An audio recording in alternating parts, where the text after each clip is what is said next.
మహాపరిశుద్ధుడును ప్రభువును మన రక్షకుడును అయిన యేసుక్రీస్తు ప్రభుల వారి శ్రేష్ఠ నామాన్న మీ అందరికీ శుభములు వందనాలు తెలియపరుస్తున్నాను. ప్రియమైన దేవుని బిడ్డలారా, ఈరోజు మన వాక్య ధ్యానము పరిశుద్ధాత్మ నింపుదల అన్న అంశం మీద కొన్ని ప్రసంగాలు మీ ముందుకు దేవుని సహాయం ద్వారా, దేవుని ఆత్మ నడిపింపు ద్వారా మీ ముందుకు తీసుకురావడం జరుగుతూ ఉంది. తప్పకుండా ఈ వాక్యం ద్వారా దేవుడు మిమ్మల్ని దర్శించాలని మా ప్రార్థన. ఈరోజు మన వాక్యాన్ని చూద్దాం. యెషయా గ్రంథం 29వ అధ్యాయము 10వ వచనాన్ని మనము చదువుదాం. యెహోవా నీ మీద గాఢ నిద్రాత్మను కుమ్మరించి ఉన్నాడు. సరిపోద్ది. ఈ వాక్యాన్ని మనం ధ్యానం చేద్దాం. దేవుని బిడ్డలారా, ఈ రోజుల్లో చాలామంది చూడండి, చాలామందిలో ఎటువంటి జీవన వైఖరిని కలిగి ఉన్నారంటే ఏమంటే సోమరులుగా లేక చాలామంది నిద్రాశక్తులు కలిగిన వారుగా చాలామంది ఉన్నారు. ప్రియమైన దేవుని బిడ్డలారా, నిజమే, ఆనాడు యేసుక్రీస్తు ప్రభుల వారు ఈ లోకంలో జీవిస్తున్నప్పుడు శిష్యులకు కూడా ఈ మాట తెలియపరిచాడు. శోధనలో ప్రవేశించుకున్నట్లు మెలకువగా ఉండి ప్రార్థన చేయమని దేవుడు చెప్పాడు.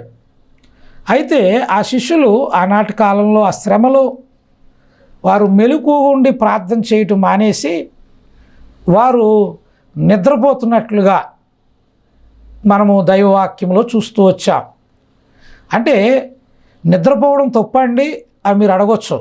నేను అంటాను, మనము ప్రతిరోజు ఎంతైతే మన శరీరానికి విశ్రాంతి అవసరమో సాయంత్రము తప్పకుండా మన పనులన్నీ ముగించిన తర్వాత తప్పకుండా మంచి నిద్ర మనం నిద్రపోవాలి. మంచి నిద్ర మనకు ఆరోగ్యాన్ని ఇస్తుంది. నిద్ర తప్పు కాదు, కానీ ప్రార్థన చేయవలసిన సమయాల్లో ప్రార్థించకుండా నిద్రపోవడం అది పొరపాటు. ఈరోజు చాలామంది ప్రార్థించవలసిన సమయాల్లో ప్రార్థించకుండా వారు నిద్రాశక్తిని కలిగి నిద్రాత్మను కలిగి నిద్రపోవడానికే వారు మొగ్గు చూపుతున్నారు, కానీ దేవుని సన్నిధిలో గడపటానికి ఇష్టపడట్లేదు. దేవుని బిడ్డలారా, నా చిన్నతనంలో నేను చూసేవాడిని. ఆల్ నైట్ ప్రేయర్ ఉండేది. అనవచ్చు, ఇప్పుడు ఉంది కదండి అనవచ్చు. అప్పుడు ఆల్ నైట్ ప్రేయర్కి ఇప్పుడు ఆల్ నైట్ ప్రేయర్కి తేడా ఏంటో తెలుసా? అప్పుడు దైవ సేవకులు ఆల్ నైట్ ప్రేయర్ అంటే సంఘమంతా బలారాధనకు ఎంతమంది అయితే విశ్వాసులు బలలో పాలు పొందుతున్నారో వారందరూ కూడా సంఘముగా కూడి రాత్రంతయు ప్రార్థన చేస్తూ దేవుని సన్నిధిలో గడిపే అనుభవాలు నా చిన్నతనంలో నేను చూశాను. అలాగనే నేను బైబిల్ ట్రైనింగ్లో మరి ఉన్నప్పుడు సజ్జా బర్నబాస్ గారు అయ్యగారు వారి ట్రైనింగ్లో నేను తర్ఫీదు పొందాను. అక్కడ తర్ఫీదు పొందుతున్నప్పుడు అక్కడ 16వ తారీఖు ఉండేది, నెలలో 16వ తారీఖు ఆ రోజు ఆల్ నైట్ ప్రేయర్ ఉండేది. ఆ రాత్రంతా ప్రార్థనలో గొలుసు ప్రార్థన చేసేవాళ్ళం.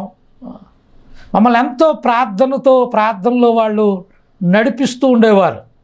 దేవుని బిడ్డలారా, ఇటు పరిస్థితులు నా జీవితంలో నేను చూస్తూ వచ్చాను.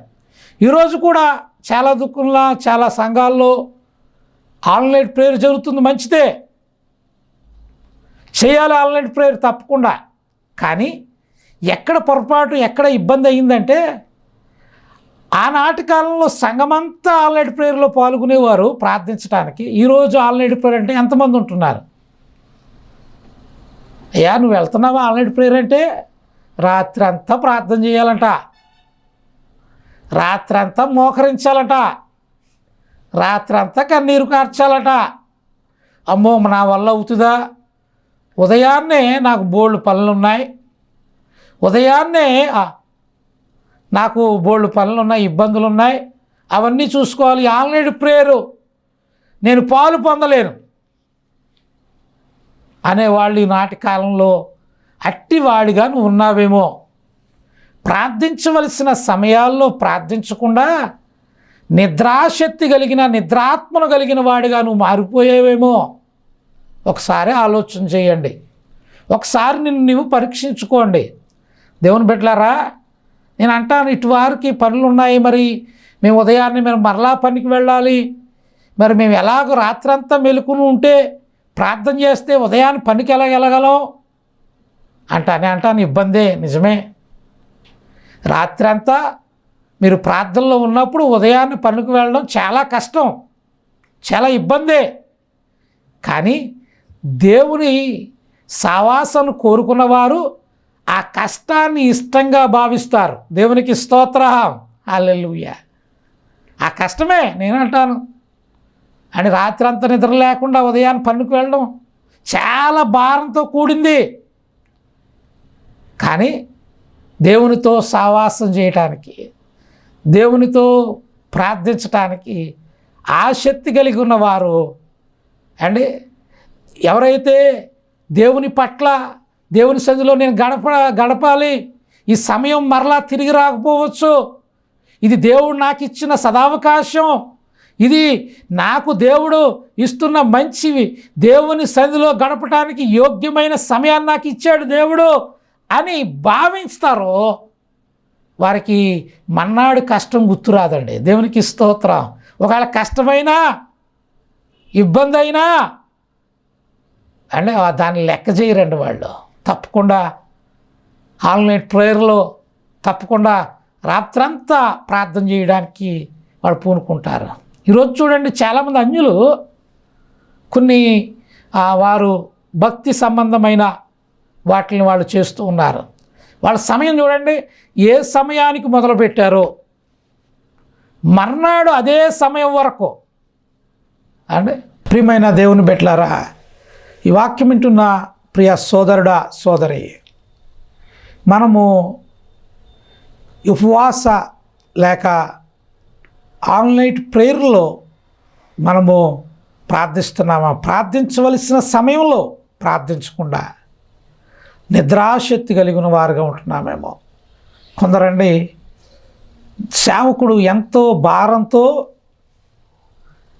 ఎంతో మండుతున్న హృదయంతో దేవుని వాక్యాన్ని దేవుని సన్నిధిలో కనిపెట్టి, ఏం చెప్పమంటావయ్యా అని దేవుని సన్నిధిలో గోజాడి పొందుకున్న స్వార్థ సందేశాన్ని, మంచి చక్కటి నీ కొరకు దేవుడు సిద్ధపరిచిన మాటలను నీ ముందుకు తీసుకొస్తూ ఉంటే, నీ ముందు నిలబడి సేవకుడు ఆత్మపూర్ణుడై చక్కగా వాక్యమును వివరిస్తూ ఉంటే, నువ్వు నిద్రాశక్తి కలిగిన దానివై, నిద్ర ఆత్మను కలిగిన వాడివై వాక్యమును వినకుండా ఈరోజు మందిరాల్లో కూడా చాలా దుక్కున ఏం కనబడుతుందంటే, వాక్యం పట్ల ఆసక్తి కంటే నిద్ర మీద ఉన్న ఆకాంక్ష ఎక్కువ కనబడుతూ ఉంది.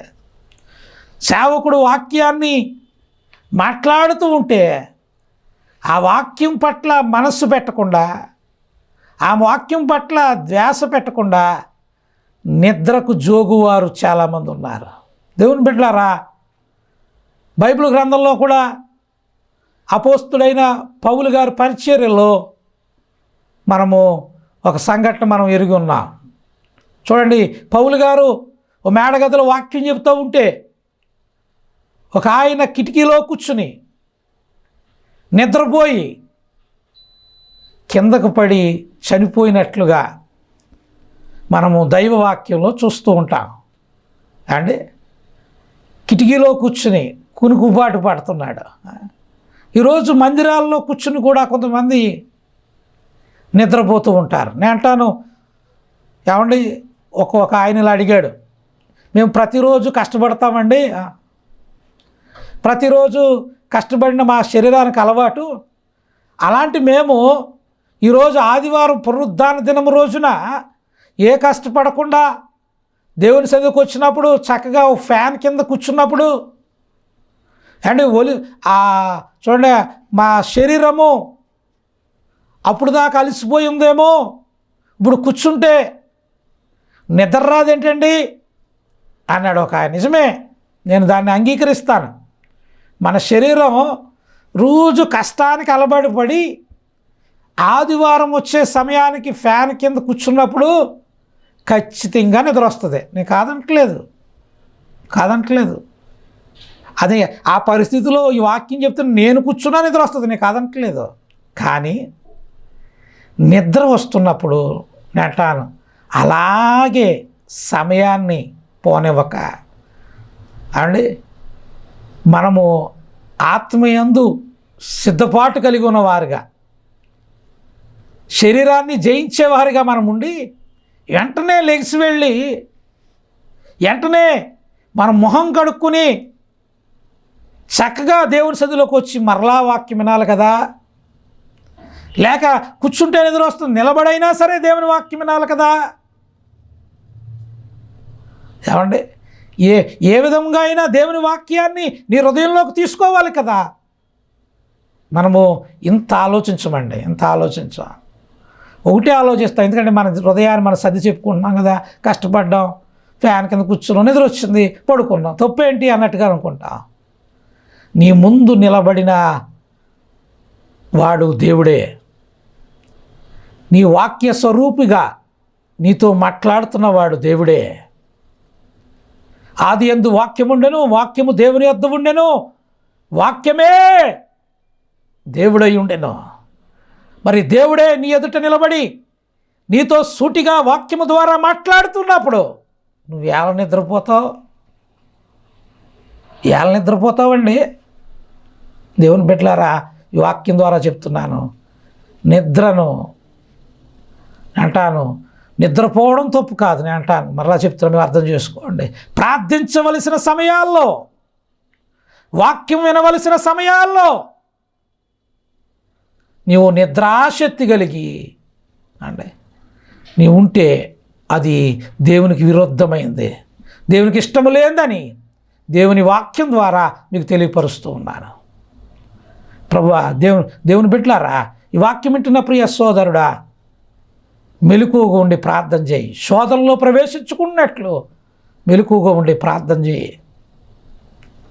అంతేకాదు, కొంతమందికి సమయం దొరికితే నిద్రపోవడానికి చూస్తారండి.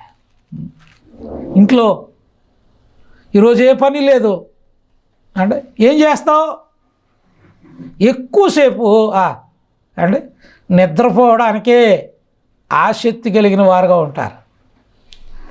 నేను అంటాను, వీరిని ఏమంటారో తెలుసా అంటే, పెద్దవాళ్ళు మాటలు చెప్పేవారండి, కొన్ని మంచి మాటలు చెప్పారు.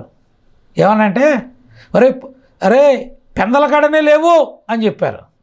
సోమరిపోతులాగా నిద్రపోకు, ఎండెక్కేదాకా నిద్రపోతే దరిద్రం వస్తుంది అని చెప్పేవారండి పెద్దలు. తెలుసా? మీరు ఎప్పుడైనా విన్నారు ఈ మాటలు? అవును, ఎప్పుడైనా విన్నారా? ఈ రోజుల్లో సమయాన్ని దొరికినప్పుడు దాన్ని సద్వినియోగం చేసుకోవడం మానేసి దాన్ని నిద్రకే ఉపక్రమించడానికి అంటాను. కొంత ఒక గంట రెస్ట్ తీసుకోవడం నువ్వు పనిని బట్టి తప్పు కాదు. అంటే కొన్నిసార్లు ఎంత సమయం దొరికితే అంత సమయం, ఎప్పుడు వీలు దొరికితే అప్పుడు. అంటే రెండు ఆసక్తి కలిగిన పనులు చేస్తున్నారట ఈరోజు ఎక్కువ మంది మనుషులు. ఒకటి తినడం, రెండు నిద్రపోవడం. ఈ రెండు మాత్రం టైం తప్ప మనం. ఈ రెండు మాత్రం మనిషి జీవితంలో అంటే ఎక్కువ ప్రాధాన్యత వీటికే ఎక్కువ ఇస్తున్నాయి. అంటాను, తినాలి, నువ్వు బ్రతకాలంటే తినాలి కదా, అలాగే నిద్రపోవాలి. కానీ దానికి ఇవ్వవలసిన దానికంటే ఎక్కువ సమయాలు కేటాయిస్తూ సోమరిపోతురులాగా మారిపోయారు. బైబిల్ గ్రంథంలో ఉంది, సోమరి చీమల యొద్దకు వెళ్ళి వాటి నడతలను చూసి నేర్చుకోవయ్యా, అవి ఎంత కష్టపడుతున్నాయి చూడయ్యా. సమయం దొరికినప్పుడు, అవకాశం దొరికినప్పుడు దేవుని సన్నిధిలో గడపడానికి ఎందుకు నీ హృదయం ప్రేరేపించట్లేదు? ఎందుకు నీ హృదయం దేవుని సన్నిధిలో వాక్య ధ్యానానికి సమయాన్ని కేటాయించడానికి, నీ సమయం దేవుని కొరకు సమయాన్ని గడపటానికి నీ హృదయం ఎందుకు నిన్ను ప్రేరేపించట్లేదు? అంటే నిద్రాత్మను కలిగి నువ్వు ఉన్నావేమో, నిద్రాత్మను కలిగి ఉన్నావేమో. ఈ వాక్యం ద్వారా మీకు తెలియపరుస్తున్నాను, మీ జీవితాలను మన జీవితాలను మనము సరిదిద్దుకోవలసిన వారమై ఉన్నాం. నిద్ర కాదండి. దేవుని బిడ్డలారా, మనము మెలకువగా ఉండి సమయాన్ని సద్వినియోగపరచుకోవాలండి. సమయం కొద్దిగానే ఉందట, కోత విస్తారంగా ఉందట అంటే సమయం మనకి ఇవ్వబడిన సమయం అయిపోతూ ఉంది, ముగింపుకు వచ్చేస్తున్నాం. మనం దేవుడు రాకడము దగ్గర పడిపోతున్నాం, మన పోకడకు దగ్గర పడిపోతున్నాం. సమయం పోతూ ఉంది, ఇంకా నువ్వు నిర్లక్ష్యతతోనూ నిద్రమత్తుతోనూ సోమరిగాను నువ్వు ఎలా ఉంటావు? మార్చుకోవా నీ జీవితాన్ని. అంటే పెద్దలు చెప్తారు కదా, ఎక్కువసేపు ఎండ వచ్చేదాకా నిద్రపోతే దరిద్రం వస్తుందిరా బాబు అంటారు వాళ్ళు. ఎందుకంటే పని చేయవలసినప్పుడు పని చేయకుండా, కష్టపడవలసినప్పుడు కష్టపడకుండా నిద్రపోతే మరి ఏమొస్తుందండి? వాక్యం కూడా అంటది, వాక్యం కూడా చెప్తూ ఉంది, దుర్దినములు ఇవి, సమయమును పోనీక సద్వినియోగపరుచుకోనమని దేవుని వాక్యంలో రాసుందా లేదా? దేవుని బిడ్డలారా, దాన్ని ఎందుకు గ్రహించో? నిద్రాశక్తి అవండి. అంతేకాదు చూడండి, మందిరంలో నిద్రపోయేవాళ్ళు కొంతమంది, ప్రార్థన చేయవలసినప్పుడు ప్రార్థన చేయకుండా నిద్రపోయేవాళ్ళకు మరికొందరు మంది అండి. సమయాన్ని అర్థంగా అండి పోనిచ్చేవారు, నిద్రాశక్తులు కలిగిన వారు కొంతమంది అండి. దేవుని బిడ్డలారా, ఇట్టి వారిలో నువ్వు ఉన్నావేమో. దేవుడి వాక్యం ద్వారా అంటున్నాడు, నీ సమయాన్ని సద్వినియోగపరచుకో, నీ సమయాన్ని విలువగా ఎంచు, ఇది తిరిగి రానిది సమయం అని గ్రహించు. దేవుని వాక్యం ద్వారా దేవుడు మాట్లాడుతూ ఉన్నాడు. రెండవదిగా మనం చూడండి, మనము చూద్దాం, దేవుని వాక్యం ద్వారా మనం నేర్చుకుందాం. చూడండి, బలహీనపరచు ఆత్మ, లోకాసు వార్త 13వ అధ్యాయము 11వ వచనాన్ని మనం చూద్దాం. చూడండి, 18 ఏండ్ల నుండి బలహీనపరచు దెయ్యము పట్టిన ఒక స్త్రీ అచ్చట ఉండెను. ఆమె నడుమి వంగిపోయి ఎంత మాత్రము చక్కగా నిలబడలేకుండెను. యేసు ఆమెను చూచి రమ్మని పిలిచి, అమ్మా, నీ బలహీనత నుండి విడుదల పొంది ఉన్నావని ఆమెతో చెప్పి ఆమె మీద చేతులుంచగానే ఆమె చక్కగా నిలబడి దేవుని మహిమపరిచెను. దేవుని బిడ్డలారా, ఈ వాక్యంలో మనం చూస్తే ఈమె ఎటువంటి చూడండి దెయ్యమును పట్టి ఉందంటే బలహీనపరచు దెయ్యమును, బలహీనపరచు దురాత్మను కలిగి ఉందని దేవుని వాక్యం చెప్తా ఉంది. ప్రియమైన దేవుని బిడ్డలారా, ఈరోజు చాలామందిని ఇట్టి దురాత్మలతో నింపబడిన వారుగా ఉన్నారు. బలహీనపరిచేసే ఆత్మ, నువ్వేం చేయలేవు, ఏం సాధించలేవు, నీ వల్ల ఏం కాదు, నువ్వు ఫెయిల్ అయిపోతావు, నీ బ్రతుకు బాగోదు, ఇబ్బందులు పాలైపోయావు, అప్పుల్లో మునిగిపోయావు, నిన్ను ఎవరూ పైకి తీసుకురాలేరు, నిన్ను బలహీనపరచు దురాత్మ నిన్ను వెంటాడుతూ ఉంది. కానీ దేవుడు అంటున్నాడు, ఇందాక పోయిన ప్రసంగంలో కూడా నేను తెలియపరిచాను, ఎవరండి ఇలాంటి వారిని బాగు చేయగలిగిన వాళ్ళు ఈ లోకంలో? ఏ వైద్యుడు బాగు చేస్తాడు చెప్పండి? బలహీనపరచు ఆత్మ, మనల్ని కృంగతీసే ఆత్మ, మనల్ని ఆందోళనకు తీసుకెళ్ళిపోయే ఆత్మ, ఇట్టి దురాత్మల నుండి విడిపించగలిగిన వాడు ఎవరో? సజీవుడైన, సర్వశక్తిమంతుడైన, సర్వోన్నతుడైన ఆ దేవాతి దేవుడే కదా. ఆయన ఎందే కదా నువ్వు విశ్వాసం ఉంచి నడవాలి. ముందు దేవుని బిడ్డలారా, ఈ వాక్యం ద్వారా మీకు తెలియపరుస్తున్నానండి. బలహీనపరచు ఆత్మలు. ఈరోజు నీ ఆత్మ కలిగి కృంగిపోయి అండ్ దిగులుతో, బెంగతో, అనేక భయంకరమైన ఆలోచనలతో నేను ఎదగలేను, నాకు మంచి రోజులు రావని నువ్వు అనుకుంటున్నావేమో. ఈరోజు దేవుడు నీ కొరకే మాట్లాడుతూ ఉన్నాడు. దేవుడు నీతోనే మాట్లాడుతున్నాడు. దేవుని ఆత్మ కొరకు కనిపెట్టు. దేవుని సన్నిధిలో మోకరించో, కన్నీరు కార్చో. నిన్ను బలహీనపరచు ప్రతి దురాత్మ నీ వద్ద నుండి అది అంతటి పారిపోతాయండి. వాటి నుంచి నీకు విడుదల ఇవ్వబోతున్నాడు దేవుడు. దేనికి భయపడకో. నేను ఎన్నోసార్లు చెప్పాను, చిన్నతనంలో ఊహ తెలియని కాలంలో 3వ సంవత్సరంలో నా తల్లి చనిపోయింది. మా నాన్నగారు వేరొక వివాహం చేసుకున్నాడు. మేము అమ్మమ్మ ఇంటి దగ్గర వాళ్ళు మమ్మల్ని పెంచారు. వాళ్ళ దగ్గర ఉండేవాళ్ళం మేము. అంటే మా జీవితాలు చాలా ఇబ్బందులలో, ఇరుకుల్లో, సమస్యల్లో మేము జీవిస్తున్న కాలాలు అవి. దేవుని బిడ్డలారా, నేను ఈ వాక్యము బోధిస్తున్న ఒక సేవకుడిగా మీకు తెలియపరుస్తున్నాను. ఇట్టి సమయాల్లో, ఇట్టి పరిస్థితుల్లో మా జీవితాల సమస్యలు, వాక్యం చెప్తున్న ఈ వాక్యం బోధిస్తున్న నా జీవితంలో కూడా ఎన్నో సమస్యలు ఎదుర్కొనవలసిన పరిస్థితులు ఏర్పడ్డాయి. అయితే దేవుని బిడ్డలారా, నిజమండి, కానీ దేవుని వైపు చూసినాము ఇప్పుడు కాబట్టి ఈరోజు మీకు వాక్యం చెప్పగలిగే స్థితిలో దేవుడు నన్ను నిలబెట్టాడు. దేవునికి స్తోత్రం. హల్లెలూయా, హల్లెలూయా. నిజమండి, ఇట్టి స్థితి నేను ఏమాత్రం యోగ్యుడిని కాదు ఇట్టి స్థితిలో ఉండడానికి. కానీ పరమందున్న దేవుడు నాకు ఇచ్చిన మహాకృపను బట్టి ఈరోజు మీ ముందు నిలబడి దేవుని వాక్యం చెప్పగలుగుతున్నా. ఇది నా గొప్పతనం కాదు. గడ్డి పరకలాంటి ఉండండి నేను, నా వల్ల ఏమవుద్ది.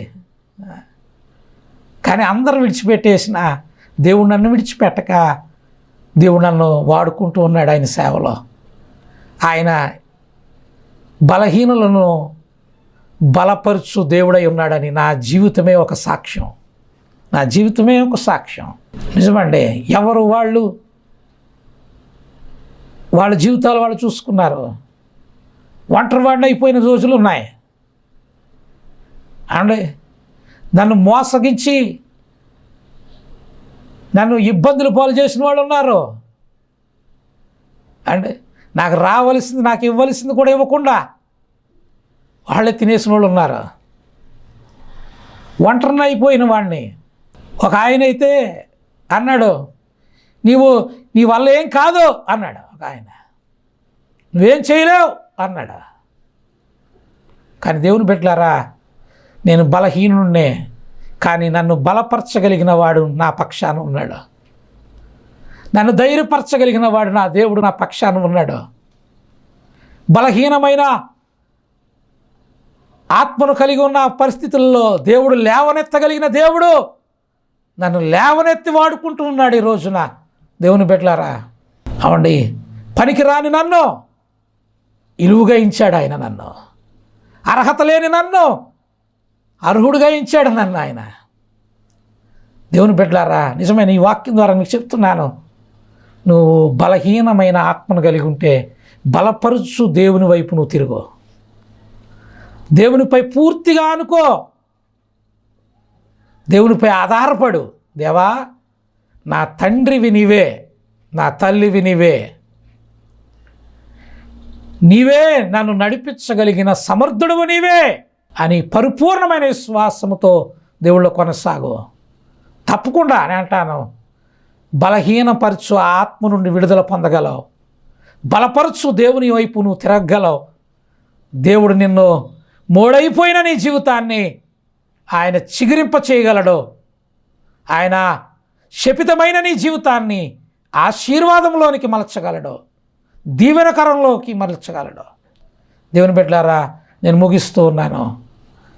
ఈరోజు వాక్యం ద్వారా చెప్తూ ఉన్నాను, బలహీనపడొద్దు, బలహీన ఆత్మను కలిగి కృంగిపోవద్దు. దేవుని వైపు చూడు. నీ పక్షమున సర్వ సృష్టిని కలగజేసిన సర్వశక్తి కలిగిన సర్వోన్నతుడైన దేవుడు నీ పక్షమున ఉన్నాడు. యెహోవా నీ పక్షమున ఉండగా నీకు విరోధి ఎవడో అని దేవుని వాక్యం ఉంది. దేవుని బిడ్డల, దేవుని పక్షముగా నీ పక్షాన నువ్వు దిగులు పడకమ్మా. నువ్వేమీ బెంగపెట్టుకోకో. అందరూ విడిచిపెట్టేశారని, అందరూ మాట్లాడతలేదని కృంగిపోయి బలహీన ఆత్మను కలిగి వేదనతో, రోదనతోనూ, ఆందోళనతోనూ నువ్వు ఉండొద్దు. దేవుడు ఈరోజు వాక్యం ద్వారా చెప్తున్నాడు, నిన్ను బలపరచువాడని నేనే, నిన్ను లేవనెత్తువాడని నేనే, నిన్ను సరిచేయువాడని నేనే, నిన్ను నూరంతులు ఆశీర్వాదంతో నింపువాడని నేనే. అట్టి కృప దేవుడు మీకు దయచేయునుగాక. ఆమేన్. ప్రార్థన చేసుకుందాం. కళ్ళు మూయండి. మహాపరిశుద్ధుడైన తండ్రి, మహిమ కలిగిన దేవానికి వందనాలు. వాక్యము నీది, నేను నీ వాడను. నీ పక్షముగా నిలబడినప్పుడు నన్ను నీ నోటికి బోరవలే నన్ను వాడుకున్నందుకు వందనాలు. ఎవరైతే వాక్యం విన్నారో అయ్యా, వాళ్ళ జీవితంలో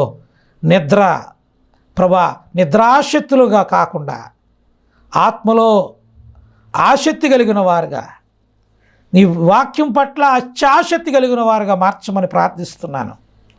అలాగే ప్రభువా, నిజమే బలహీనపరచు ఆత్మను కలిగి ఉంటే వారిని బలపరచు, వారిని లేవనెత్తు, వారికి తోడయుండు, వారి ప్రతి అవసరత తీర్చి మేలు చేసి నడిపించమని యేసునామం ప్రార్థిస్తున్నాను తండ్రి. ఆమేన్. ఈ వాక్యాలు, ఈ ప్రసంగాలు మీకు ప్రోత్సాహకరంగా, ఆశీర్వాదకరంగా ఉంటే తప్పకుండా మాకు ఒక చిన్న ఫోన్ కాల్ చేయండి. తప్పకుండా మీకోసం ప్రార్థన చేస్తాం.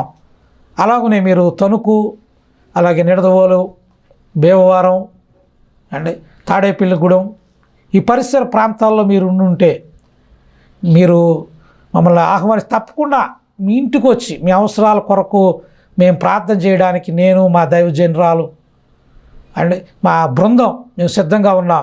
తప్పకుండా మీ గృహాలకు వచ్చి ప్రార్థన చేయడానికి మేము సిద్ధంగా ఉన్నాం. దేవుని బిడ్డలారా, మీ ఎదుగుదల మీరు బాగుండాలని దేవుని సన్నిధిలో మనం అందరం కలిసి ప్రార్థన చేద్దాం. దేవుని రాజ్య విస్తరణలో మనం పాలువారై ఉందాం. దేవుడు ఈ మాటలను దీవించునుగాక. ఆమేన్.